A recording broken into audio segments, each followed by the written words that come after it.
en mí. Aleluya.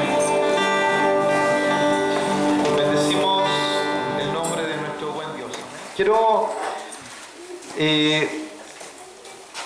tratar de terminar la palabra que vimos el día domingo, amén, que tiene relación con la gracia. ¿Por qué nosotros debemos conocer y saber de la gracia? Porque somos salvos por gracia. Y a veces tomamos la definición de gracia como algo tan liviano y tan básico que llegamos solo hasta la puerta creyendo que estamos adentro, que conocemos todo. Y no es así. Amén. La palabra dice aproximándonos al trono de la gracia para recibir oportuno socorro. ¿Sí? Decíamos que no estamos hablando de recibir cuantitativamente la gracia, sino que estamos hablando de un continuo, escuche bien, incremento en la experiencia, en el entendimiento y en la comprensión de lo que es la gracia.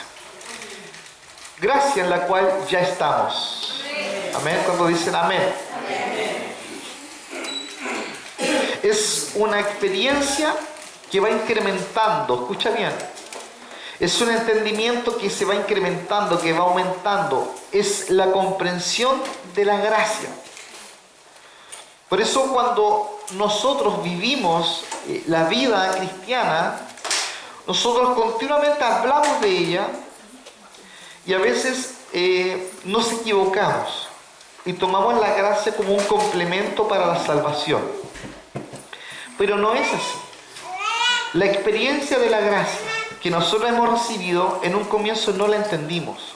Usted conoció al Señor, Dios se reveló y usted no entendió que había sido salvo por gracia. Luego se le enseñó que usted era salvo por gracia y usted dijo, amén, soy salvo por gracia. Y usted quedó ahí. Pero la palabra nos enseña que nosotros debemos tener una mayor experiencia con ella. Amén. Es decir, identificarnos con qué significa la gracia en sí.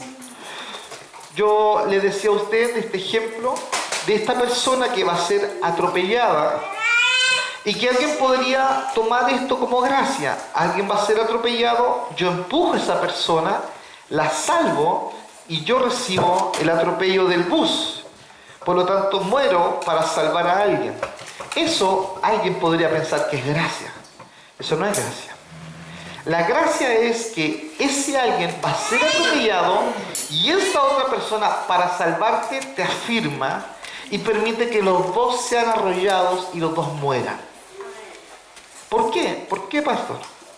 Porque la gracia involucra muerte y resurrección. Cristo lo que hizo fue tomarte y te llevó a la cruz con Él. ¿Para qué? Para que tú experimentaras el proceso de resurrección. Usted no puede decir que usted es una nueva persona que ha resucitado a la vida de Dios si antes usted no ha muerto. Para experimentar la vida de resurrección hay que morir.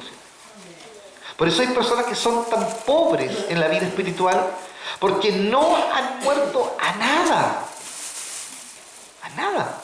Dicen, estoy muerto, estoy muerta, pero a la hora de que tienen que tomar o asumir un compromiso por el Señor, no lo hacen.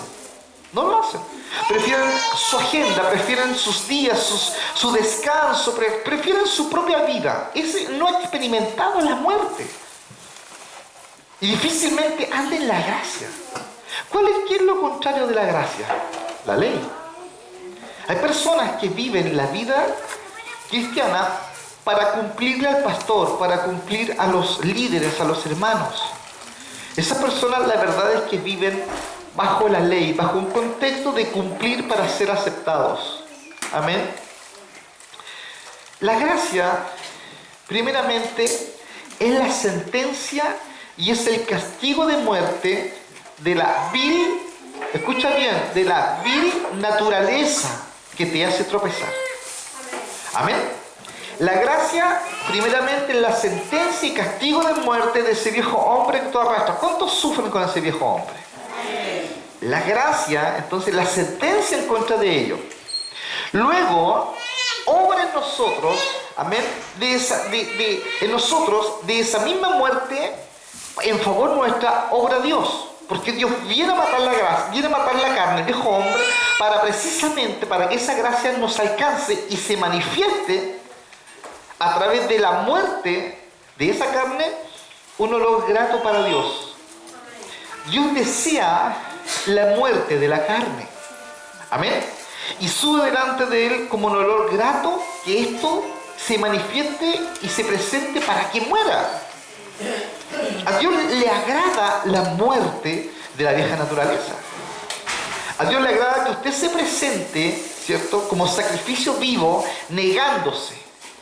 Por eso yo le explicaba a usted que cuando eran los sacrificios y traían los animales, si había algo bueno se salvaba, si no había nada bueno no se salvaba, por lo tanto los animales eran consumidos en forma completa.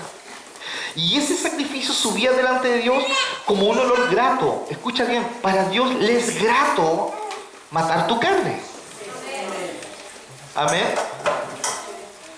¿Qué ocurre cuando la carne es muerta?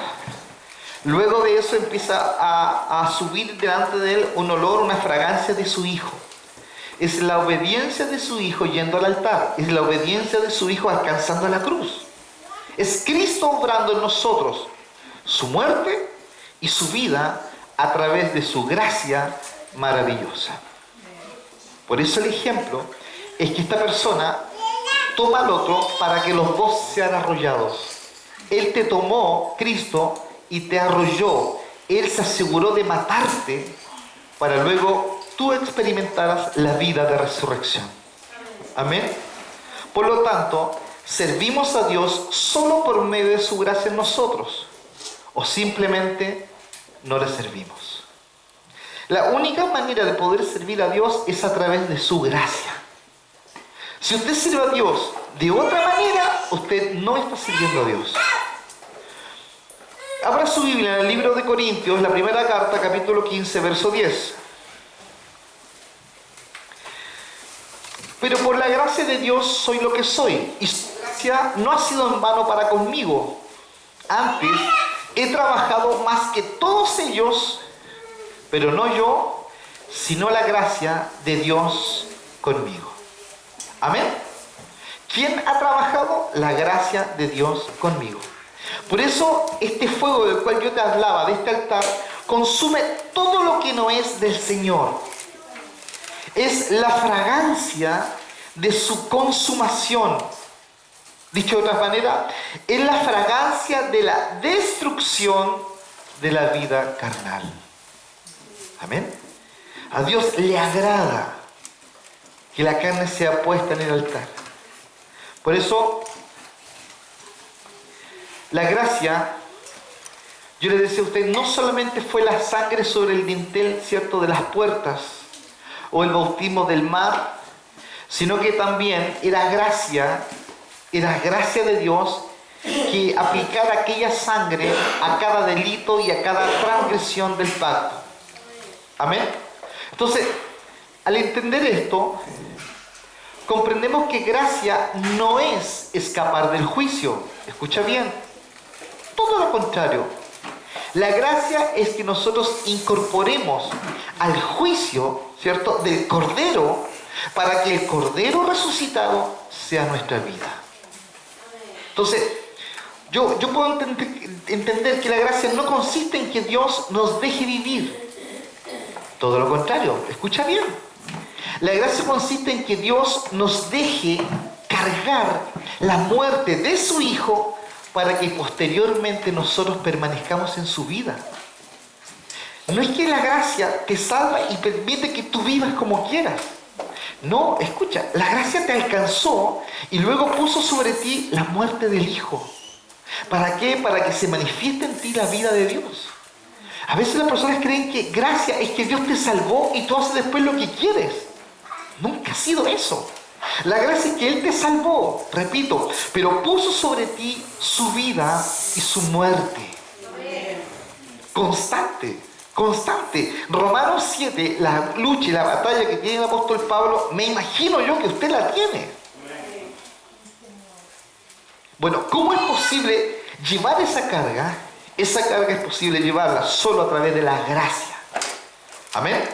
La gracia de Dios me sostiene para poder llevar ese deseo de morir, aquello que Dios aborrece, y poder llevarlo al altar. Ahora, hay una palabra que dice, porque si siendo enemigos fuimos reconciliados con Dios por la muerte de su Hijo, mucho más estando reconciliados seremos salvos por su vida. Amén. Todos nosotros hemos sido llamados a salvación. Todos, absolutamente todos. Pero la manera en que nosotros seremos salvos después de este encuentro con Dios es a través de la experiencia de la gracia que nosotros vamos teniendo día a día. Usted no puede tener una experiencia de salvación y usted quedarse con lo que vivió hace 5, hace 3, hace 10, 20 años atrás, no sé cuántos años usted haya conocido al Señor. No, la gracia es la experiencia de estar con Él y poder nosotros convivir con ella día a día, entendiendo que todo lo que nosotros hemos alcanzado y logrado ha sido por obra de esta gracia de Dios que da el poder suficiente para que nosotros podamos vivir la vida que Dios nos demanda. ¿Qué dice Dios? Sin santidad nadie verá al Señor. Dios demanda eso. Amarás al Señor tu Dios con todo tu corazón y con todas tus fuerzas. Dios demanda eso. ¿Cómo lo haremos? Solo por su gracia. Gracia. Un fruto que crece en y a través de nosotros por medio de a quien nosotros hemos sido unidos. ¿Hasta cuándo? Por siempre. ¿Cuántos creen que están a Él unidos por siempre? Dice la palabra que el apóstol Pablo define maravillosamente gracia en el libro de Romanos, capítulo 6. Él dice, Pablo, siervo de Jesucristo, llamado a ser apóstol apartado para el Evangelio de Dios, que él había prometido antes por sus profetas en las Santas Escrituras. Verso 3, acerca de su Hijo, nuestro Señor Jesucristo, que era del linaje de David según la carne, que fue declarado Hijo de Dios con poder según el Espíritu de Santidad por la resurrección de entre los muertos, y por quien recibimos la gracia y el apostolado para la obediencia a la fe en todas las naciones. ¿Cómo es que yo puedo ser obediente en esta vida de fe? Solo a través de su gracia. Podríamos tomar al apóstol Pablo y preguntarle, Pablo, ¿cómo tú definirías la gracia? ¿Dirías tú que deberíamos continuar en pecado para que la gracia abunde? El apóstol Pablo diría, no. Yo diría que la gracia es primero que nada ser bautizados en la muerte de Cristo. Luego ser sepultados con Él, donde todo lo primero es quitado. Y luego Cristo y nosotros resucitados caminando en una novedad de vida. Gracia, sepultados. Gracia, muertos, sepultados, resucitados en novedad de vida. Nosotros tendemos a pensar que la gracia nos tomó después de que caímos y nos salvó. No. La gracia te alcanzó para matarte, para sepultarte y para resucitarte. Una vez resucitado, la gracia te da el poder para vivir en novedad de vida. El Señor, ¿cómo tú definirías la gracia? ¿Diría el Señor que es dejar que una mujer sorprendida en adulterio quede libre sin ser apedreada? No. Eso solo demostraría que todos sus acusadores estaban igualmente necesitados de la gracia. Eso fue lo que hizo el Señor. ¿Qué fue lo que hizo el Señor con la mujer? Le demostró a todos que eran tan malos o tan perversos o tan sucios como la misma mujer. El que esté libre de pecado, dice, tire la primera piedra, hágalo. ¿Qué hizo? ¿Qué ocurrió en este cuadro? Ocurrió que la mujer era tan mala y tan perversa como todos aquellos. Piensen eso.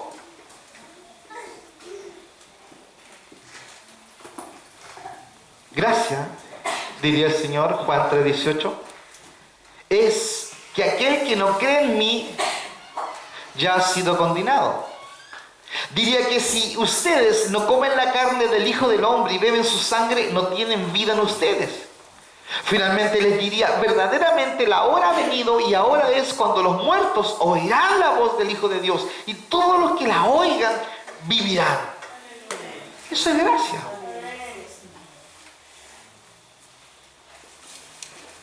Es la orden de Dios de llamarnos cuando estábamos absolutamente fuera de toda salvación, muertos en delitos y pecados. No había esperanza en nosotros. Desde ahí comienza la gracia.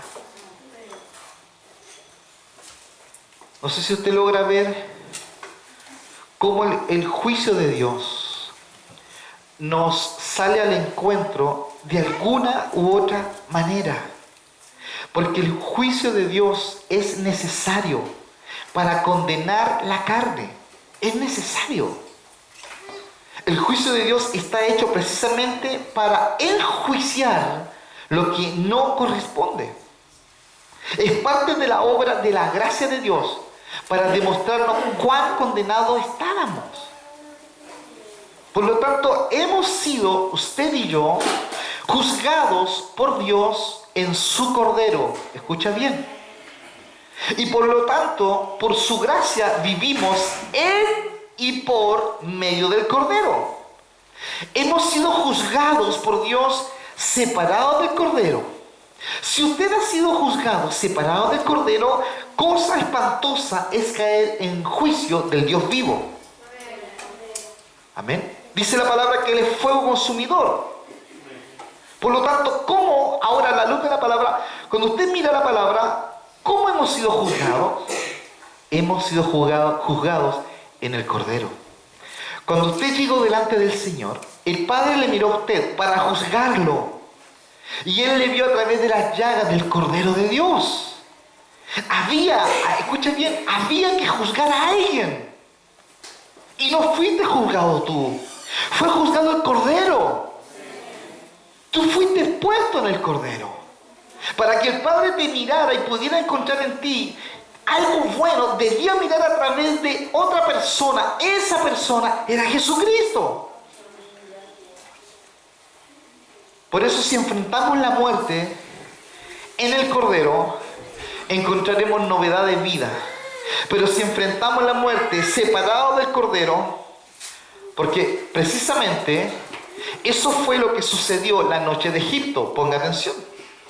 La muerte visitó a los hebreos en Gosén, pero dice la palabra que los halló muertos, ¿cierto? ¿En qué? En la sangre del Cordero. El ángel los visitó y los encontró muertos. Pongan atención. ¿En dónde? A través de esa sangre puesta en los dinteles. Ya había existido un juicio. ¿Cuál juicio? El juicio sobre el Cordero. Horas antes había muerto un animal inocente para salvar a una nación. Cuando viene el ángel del Señor y empieza a buscar, estos ya habían sido juzgados. ¿En quién? En el Cordero de Dios. Por eso esto es tan extraordinario. El faraón, los egipcios, encararon el juicio separados de la sangre del Cordero. Y dice la palabra que se levantó un clamor de muerte aquella noche como nunca antes se había oído. No sé si usted entiende lo que usted está escuchando. A menos que tú caigas sobre la roca y seas quebrantado junto con él, la roca caerá sobre ti y tú serás reducido a polvo. El juicio de Dios viene sí o sí. Pero nosotros estamos amparados en un Cordero inocente. Hemos sido juzgados. Había sentencia sobre Pedro, había sentencia sobre Sebastián, había sentencia. Pero esa sentencia cayó sobre otro. Ese otro era el Cordero de Dios. Esa es una demostración extraordinaria de la gracia. Mire, la palabra quebrantado es la palabra sunt lao y significa literalmente quebrantado en unión con o quebrantado junto a. Juan 12:32 usa esta palabra y dice: y yo, si fuere levantado de la tierra, a todos atraeré a mí mismo. Los pondré junto a mí en unión conmigo. 2 Corintios dice, si uno murió por todos, luego todos murieron. Entendamos que hemos sido unidos al Señor, porque si no éramos unidos al Señor, al Cordero, el juicio iba a ser sin el Cordero de Dios. Por eso fue necesario que este hombre tomara al otro y lo matara también, para que cuando viniera el juicio recayera sobre él y le alcanzara al otro la resurrección. Nadie podrá presentarse delante del Señor sin llevar la muerte del Cordero. Nadie. Dice la palabra, abra su Biblia en el libro de Éxodo, capítulo 13, verso 12 y verso 13.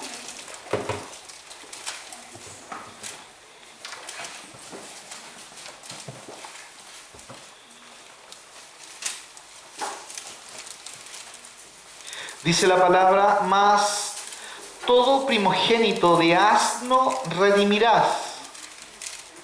Mas todo primogénito de asno redimirás, rescatarás con un cordero.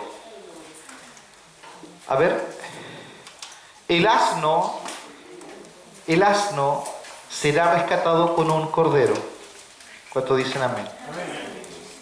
Y si no lo redimieres, quebrarás su cerviz.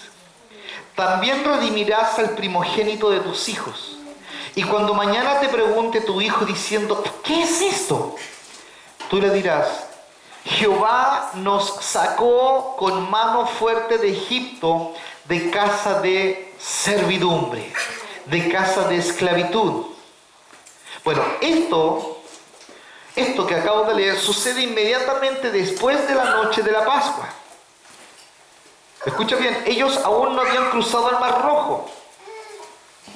Dice la palabra que el pueblo se levantó en la mañana y Dios les dijo, todo aquel que abra la matriz será mío, el primogénito será mío.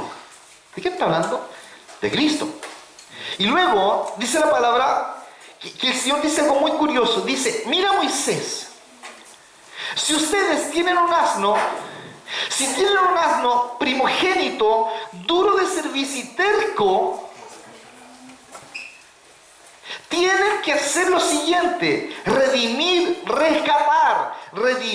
ese asno duro de cerviz con la sangre de un cordero. Y si no, quebrarle el cuello. Esas son las únicas dos opciones. Amén. ¿Cuántos saben quién es este cordero? El Señor. ¿Y cuántos saben quién es este asno?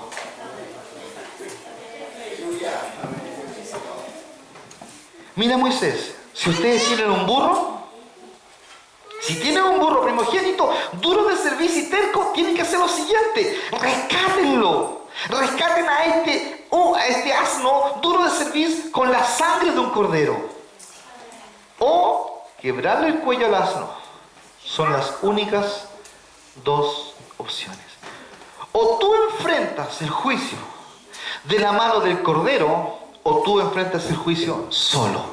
Si tú enfrentas el juicio solo, él te quebrará el cuello. Así dice la palabra. El asno es redimido a través de la sangre de un cordero. Y si no es redimido, será su cuello quebrado. De verdad que es extraño lo que el Señor le dice a la mañana siguiente de la Pascua. De verdad que es extraño. Nosotros estamos y vivimos en la vida de otro por gracia. Amén. Nosotros estamos viviendo la vida del Señor. Yo alguna vez, hace mucho tiempo, le conté la ilustración de un billete dentro de un sobre, ¿cierto? Y todo lo que le ocurre a ese billete, que va dentro de un sobre, que se cae en una alcantarilla, le ocurre también al sobre y al billete. Así somos nosotros en la vida del Señor. Todo lo que le ocurrió al Señor, me ocurrió a mí. Por eso hablamos de una muerte, de una vida de muerte en la cruz y de una vida de resurrección. Porque dice la palabra que usted y yo estamos en Cristo. Por lo tanto, enfrentamos el juicio a través de la sangre del Cordero en lugar de quebrar nuestro cuello rebelde. Ningún hombre entonces puede presentarse delante del Señor con manos vacías. Ningún hombre puede presentarse delante de Dios sin sangre. Ninguno puede ver a Dios y vivir. Por eso dice la palabra, sin derramamiento de sangre no hay remisión. ¿Debía alguien morir? ¿Alguien debía pagar? ¿Alguien debía llevarse el juicio? ¿Sobre alguien debía caer el juicio? Y este fue el Cordero que nos amparó, pero no de lejos. Dice la palabra que nosotros estamos crucificados con Cristo en su cruz. O sea, toda la ira que estaba sobre el mundo fue depositada en Él. Pero usted estaba en Cristo. Entonces cuando nosotros entendemos esto, nos damos cuenta que la gracia nos alcanzó de tal manera que no hay posibilidad de perdernos si es que nosotros nos tomamos firmemente de su mano. Que la salvación no es por méritos. No, la salvación es a través de una relación con Dios. Que usted no puede vivir ni un día sin pasar un momento con Él. No puede. ¿Cuántos se declaran personas absolutamente dependientes de Dios? Que nos hemos desayunado, no del hermano. No, nos hemos desayunado de nosotros mismos. Hemos sido absolutamente personas infieles al Señor. Nos miramos al espejo y nos desalentamos. Y eso significa que le necesitamos urgentemente. Nosotros caminamos a través de su muerte. Nosotros, crucificados juntamente con Cristo, dice la palabra. También dice la palabra, bautizados en su muerte. Si nosotros no entendemos esto de la sangre sobre los dinteles, una sangre que pertenece a un cordero inocente, si nosotros no comprendemos que esta sangre nos ampara, si nosotros no entendemos esto, vamos a enfrentar el juicio de Dios sin esta sangre. Cuando las personas piensan que la gracia solamente les es dada para cumplir lo que ellos no les alcanza para cumplir, es decir, que la gracia pone la otra parte, son personas que nunca han entendido la gracia. Son personas que piensan que ellos son un aporte en esta salvación. Pero la gracia te muestra que del momento en que usted estaba condenado hasta el día que Dios te llamó, la gracia estaba involucrada. Esto es extraordinario. Es una muerte, escucha, que nos es dada y luego obrada en favor nuestro. Es una vida que es manifestada a través de nosotros y experimentada por nosotros, pero que no es nuestra, que es de Él. Por eso la experiencia de que de pronto alguien te diga, wow, ¿cómo has cambiado? Están hablando de la obra extraordinaria de la gracia en ti. Porque tú te niegas, tú te levantas para pecar. Usted se levanta para discutir, para tener malos pensamientos. Usted se levanta para eso. Y usted dice, sí, yo no quisiera. Yo tampoco quisiera. Pero hay una fuerza, dice el Romanos 7, hay un hombre interior, una naturaleza carnal que detiene, ¿cierto? Que intenta hacer tropezar al creyente. Y contra esa el creyente está batallando día a día. Por eso tomar posturas religiosas de parte de los pastores, de parte de quien sea autoridad frente a la iglesia es fatal. Porque la iglesia piensa que el pastor poco menos que no peca, poco menos que no hace nada. No, el pastor necesita tanto la gracia, quizás más que usted. Necesitamos entenderla.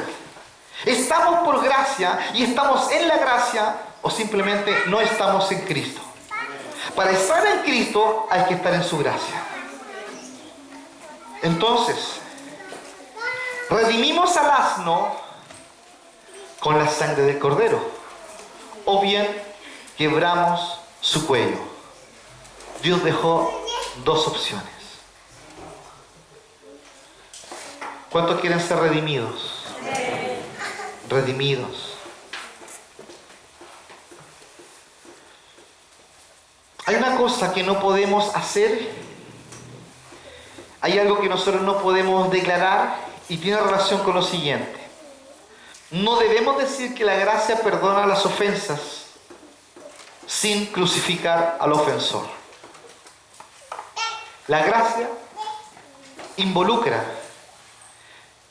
que saca a luz tus ofensas y además te lleva a la cruz.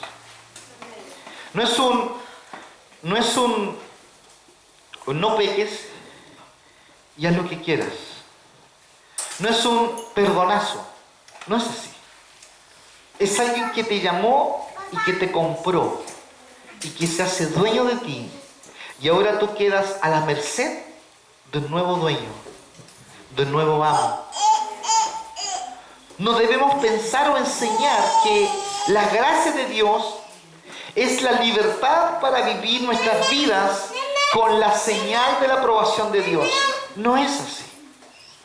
Nunca ha sido así. Escucha, Él te llamó, Él te compró. Tú eres de Él. Usted no tiene una agenda y usted decide cuándo ir o no ir a la iglesia. Usted es de Él. La Biblia dice que Él ha dejado un cuerpo llamado iglesia. Entonces cuando nosotros pensamos que la gracia ha sido para salvarme y para que finalmente yo sea feliz en la tierra haciendo lo que yo quiera, por más grande o extraordinaria la experiencia que tú hayas tenido con Dios, usted puede finalmente igual descarriarse. Si usted cree que usted es salvo, siempre es salvo, haga lo que usted haga, usted está equivocado. La gracia nos restringe a un amor, el cual es de Él. La gracia provoca en ti una sensibilidad de tal manera de no querer hacer lo malo. La gracia provoca en ti un deseo de huir del pecado, huir de la maldad. La gracia provoca en ti un deseo finalmente de que tú te consagres. La gracia de Dios es ser conformados a su muerte para que nosotros podamos alcanzar su resurrección. La Biblia dice: el que haya su vida la perderá, y el que pierda su vida por causa de mí la hallará. Porque todo el que quiera salvar su vida la perderá, y todo el que pierda su vida por causa de mí la hallará. Porque todo el que quiera salvar su vida la perderá, y todo el que pierda su vida por causa de mí, éste la salvará. Su gracia, la gracia de Dios, en la relación con Él, donde nosotros perdemos nuestras vidas, pero hallamos su vida. Eso es gracia. No es para que tú sigas haciendo lo que tú quieras hacer. Eso no es gracia. La gracia tiene el sello de que tú has sido comprado y ahora tú perteneces al Señor, y que tus deseos, tu ánimo de hacer todo lo que tú quieras hacer en tu vida va a ser juzgado a la luz de la palabra. Esto es fuerte porque a veces las personas piensan que como no hay ninguna condenación para los que están en Cristo, amén, y como no hay ninguna condenación para los que están en Cristo, yo voy a hacer lo que a mí bien me parezca. No, usted no puede hacer lo que a usted bien le parezca. Usted tiene que hacer lo que dice la palabra, que es lo que a usted bien le debe parecer.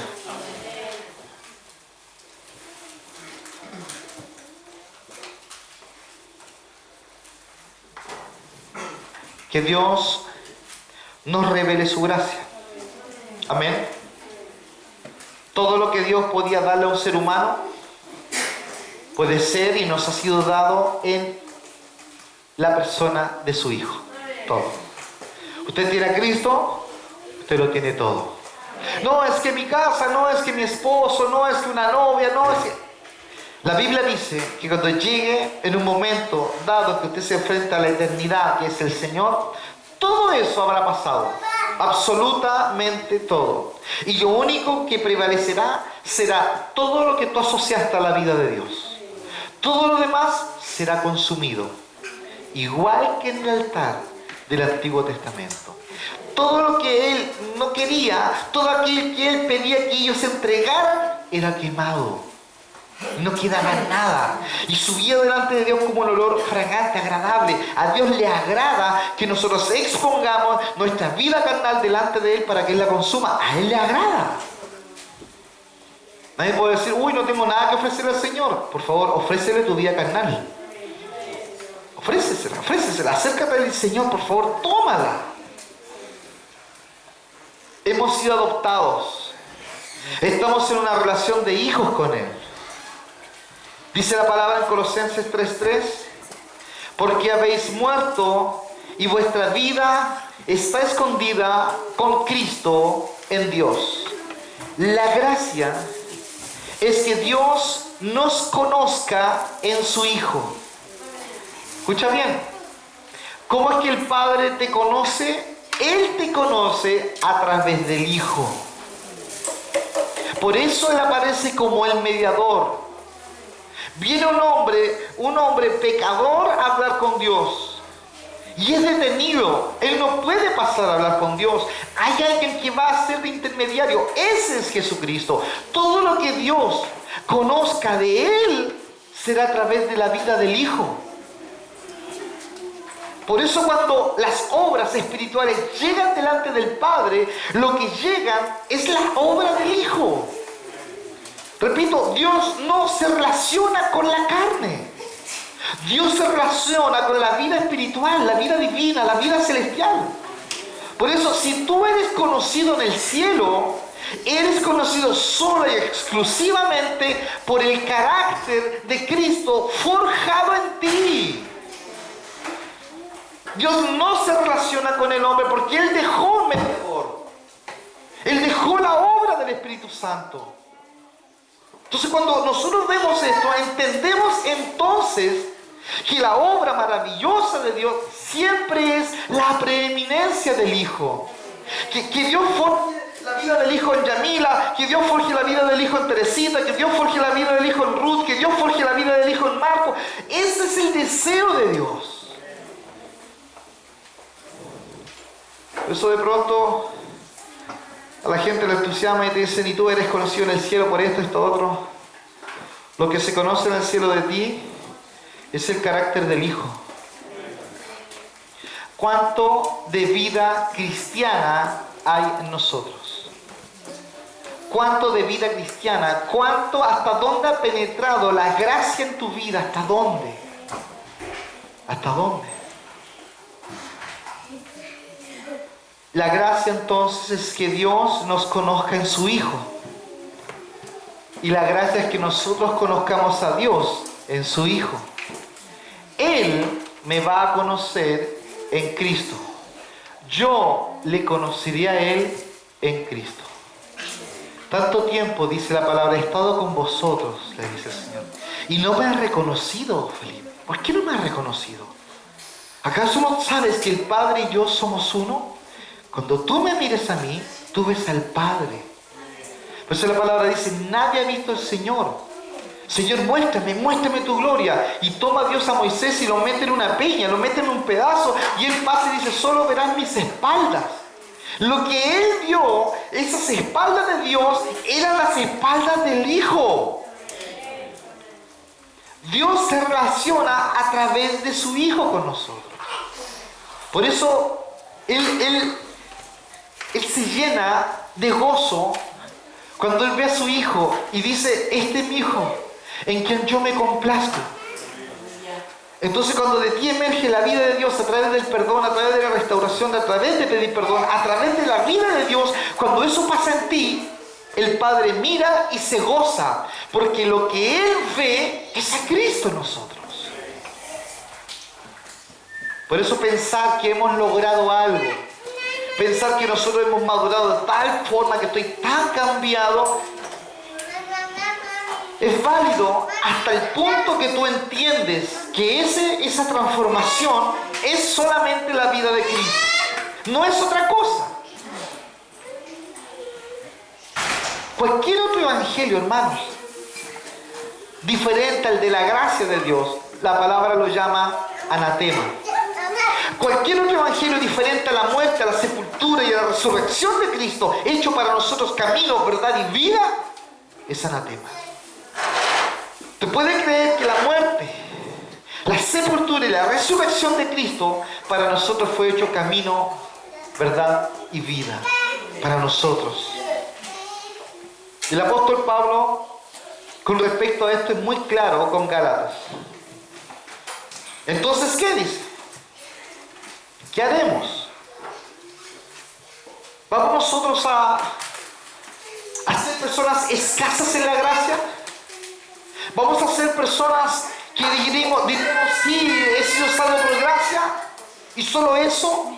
No, nosotros diremos que hemos sido salvos por gracia y estamos experimentando la gracia y estamos viendo el proceso de transformación que la gracia provoca en nosotros.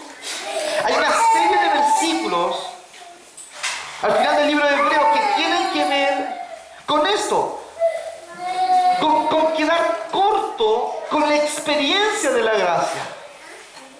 Por eso, si usted ha nacido de nuevo, usted ha llegado a la plenitud de la gracia.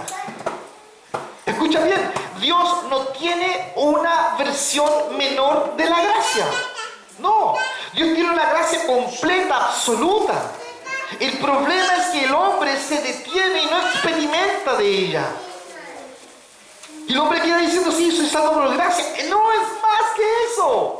La gracia se te fue dada para que tú abandones hábitos de pecado, masturbación, fornicación, drogas, palabras feas.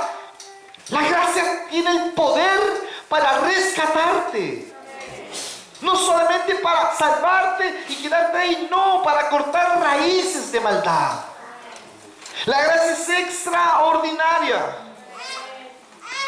Usted debe experimentar el disfrute de ella. Hebreos 12, del 15 al 16, el apóstol Pablo les advierte a los creyentes que sean cuidadosos de no quedar cortos precisamente de esta gracia. ¿Cuál es el ejemplo de ella? Es Esaú, ¿cierto? Quien vendió su primogenitura por un plato de lentejas. Lo tomó por poco, por básico. Por algo simple. Por algo que tenía que ser. Por algo ordinario. Y mucho creyente actúa igual. Dice, sí, eso es algo por gracia. Sin embargo, sigue robando, sin embargo, sigue fornicando, sigue haciendo cosas que a Dios no le agrada. Pero él dice, yo soy salvo por gracia. Como que Dios tuviera la obligación de salvarlo, porque él tiene un disco rayado en su boca diciendo, sí, yo soy salvo por gracia. No. La palabra dice que el ángel de Jehová pasó y juzgó a todos. No el pueblo de Israel, no, sí juzgó al pueblo de Israel. Lo juzgó en el Cordero. En el Cordero había alguien que sufrió la paga y la maldad del pueblo de Israel. Ese fue el Cordero. Y el ángel pasó y juzgó. Entendamos que nosotros estamos viviendo tiempos donde se habla de la gracia tan livianamente en las iglesias.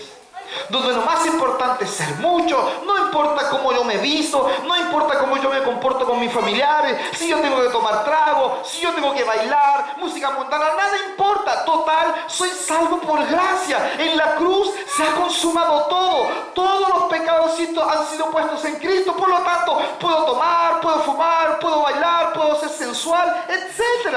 Eso es falso, absolutamente falso. La vida cristiana es una vida constante de consagración y de tener una experiencia diaria con su gracia para que Dios nos muestre en qué nosotros estamos fallando. Nadie puede sentarse o sentirse en el podio de que lo ha logrado. Nadie. Pensar o creer que Dios nos ha dado, y entienda esto, una primogenitura por derecho, es un error. Es un error. ¿Quién puede enrostrarle al Señor si yo soy salvo por gracia? No importa tanto lo que estoy haciendo, importa lo que estoy haciendo. Claro que importa.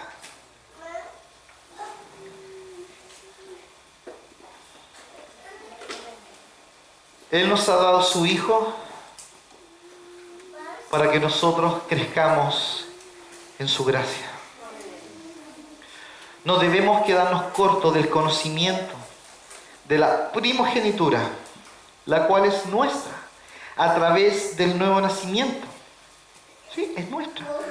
A través del nuevo nacimiento. Pero el nuevo nacimiento no es una experiencia que tuvo una pausa. El nuevo nacimiento es una experiencia que se incrementa. Que tú te vas relacionando con el Dios a quien tú sirves. Y vas disfrutando de ver cómo es que Dios va arrancando y sacando de raíz situaciones que nunca pudiste. La experiencia de la transformación de Dios en nuestra vida. Segunda de Pedro 3:18, y con esto termino. Dice, antes bien, crecer en la gracia y el conocimiento de nuestro Señor y Salvador Jesucristo. Vuelvo a repetir. Escuche bien. Segunda de Pedro 3:18. Antes bien, crecer en la gracia. ¿Qué significa eso? Incrementar, abundar. Abundemos en la gracia. No es una abundancia para hacer lo que yo quiera hacer y poniéndole un sello de que estoy en la gracia total, por eso yo tengo la vida que tengo. No es eso. Abundar en la gracia va de la mano del conocimiento de nuestro Señor Jesucristo. ¿Cómo es Él? ¿Qué es lo que a Él le apasiona? ¿Qué es lo que Él rechaza? ¿Qué es lo que Él acepta y qué es lo que Él no acepta? ¿Cómo yo podré acercarme a un Dios 3 veces santo? ¿Cómo yo podré tener comunión con un Dios que es 3 veces santo? ¿Cómo lo haré? Si no es a través de esta gracia maravillosa que me alcanzó del momento en que yo estaba siendo ejecutado por un juicio de Dios y me salva. ¿Cómo es posible que yo haré esto? Si no es solamente a través de una obra completa y extraordinaria realizada por Dios en su Hijo en la cruz. Cristo muriendo en la cruz, llevando el favor de Dios en amor de una humanidad perdida, absolutamente perdida, donde estabas tú y yo. No fue una gracia solo para salvarte, fue una gracia para que tú incrementes y aumentes, dice la palabra, en el conocimiento de nuestro Señor Jesucristo. La gracia te ayuda a abundar en cómo es aquel Dios a quien tú sirves. Amén. Póngase en pie.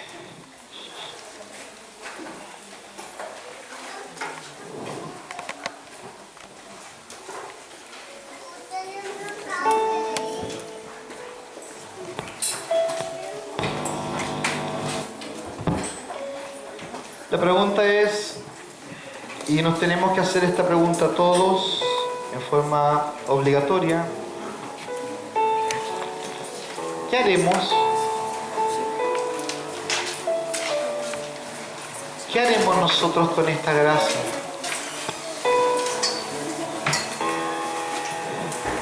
¿Qué haremos? ¿Continuaremos en pecado? ¿Continuaremos haciendo lo malo?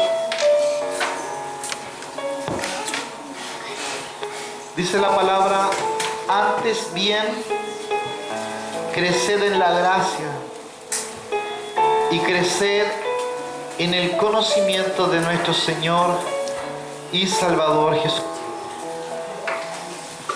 Yo quiero crecer,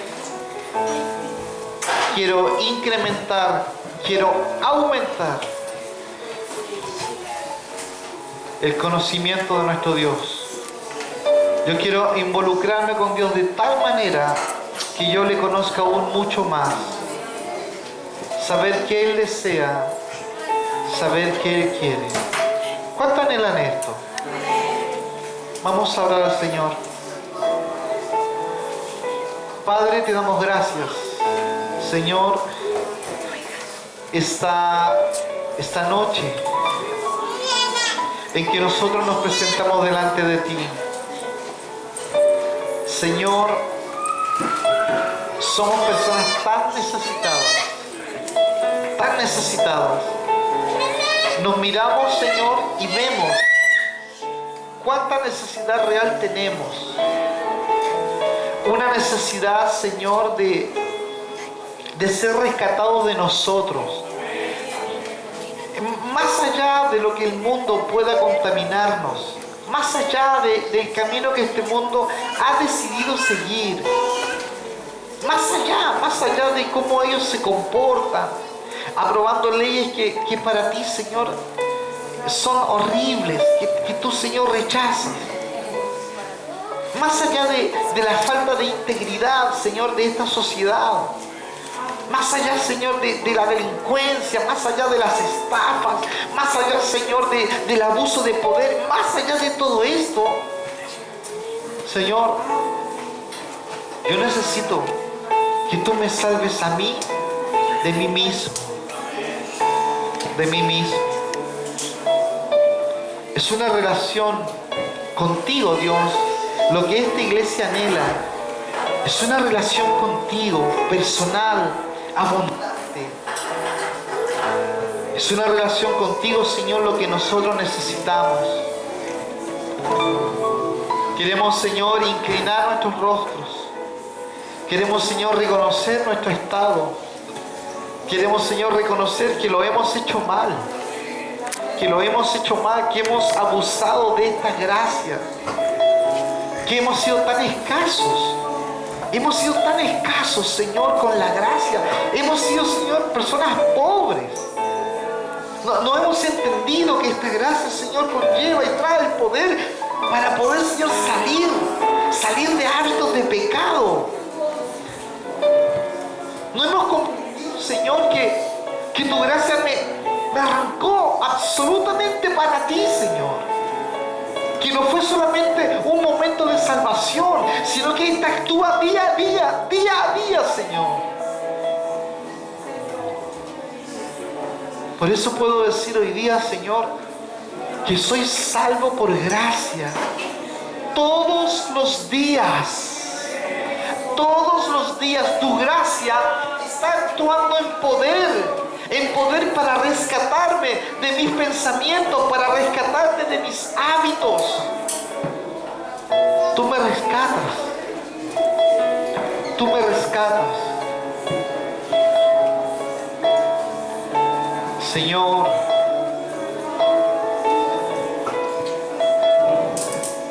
hoy día, Dios, queremos pedirte perdón, queremos ponernos a cuenta, queremos, Señor, levantar a ti un clamor, queremos, Señor, buscar de ti, clamar a ti, pedirte a ti, Señor. Sé tú obrando en medio de tu pueblo, sé tú, Señor, trayendo a nuestras vidas una experiencia mayor y más grande, Dios, con esta gracia. Segunda de Pedro 3:18, Señor, tu palabra lo dice. Antes bien, crecer en la gracia y crecer también en el conocimiento de nuestro Señor y Salvador Jesucristo. Señor, queremos crecer en la gracia y queremos crecer en el conocimiento tuyo, de tu persona. No alimentar nuestra cabeza, Señor, como si fuera una bodega de información. No es eso. Lo que queremos es aumentar en una relación contigo, conocimiento, relación contigo. Dios, a ti, Señor, toda la gloria. A ti, Señor, todo el honor. Hable con Él. Hable con Él. Tómese de estas palabras del apóstol Pedro. Dígale usted que usted quiere crecer en la gracia. Dígale que usted quiere crecer en el conocimiento de su Señor, de su Salvador Jesucristo. Dígaselo. Es el momento para hablar con Él y decirle: Señor, yo quiero crecer, quiero aumentar, quiero incrementar en la gracia, quiero crecer en el conocimiento tuyo. Pero no un conocimiento, Dios, de información, sino de una relación contigo. No quiero entrar en fábulas, Señor, falsas. No, Señor. Yo quiero tener una relación contigo.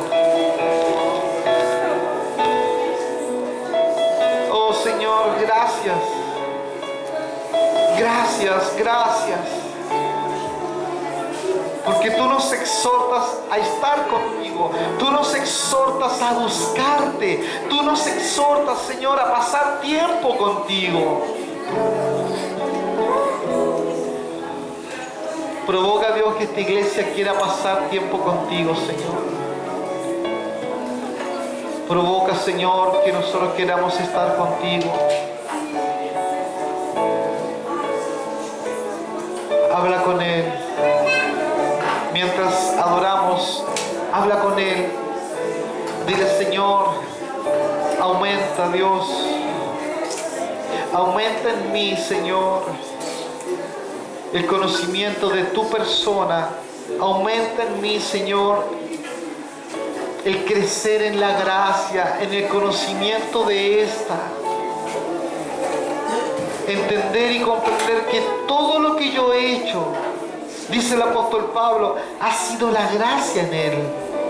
Si hemos abandonado, Señor, hábitos de pecado, ha sido la gracia. Si hemos, Señor, hecho algo para ti, ha sido la gracia. Es ella la cual obra.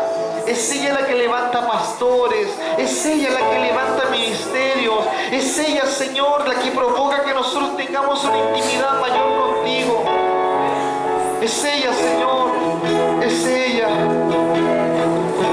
Es lo que queremos. Es nuestro anhelo. Es nuestro deseo.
porque tú eres quien trae salvación a nosotros. Gracias, Señor, por Sadoc, gracias por quien nos coordinó, por Natalie. Prepara las clases del día domingo, Señor. Sé tú, Señor, en la reunión de jóvenes. Sé tú, Señor, en el ensayo de Sadoc. Padre, sé tú con los predicadores, Señor, en la radio. Señor, muchas gracias por este tiempo. Bendice a nuestros vecinos. Señor, si hubiese enfermedad en estas casas, te pedimos que tú sanes. Prospera, Señor, a la vecina que tiene peluquería. Prospérala, Señor. Tráele clientes, Señor. Abunda sobre ellas. Padre, muchas gracias. Bendícenos. Acompáñanos a nuestros hogares, Señor. Así como hoy estamos en este lugar, Señor, en medio de tu presencia, que esta presencia tuya invada nuestros hogares. Bendícenos, Padre, bendícenos. Levante su manito para que recibamos su bendición.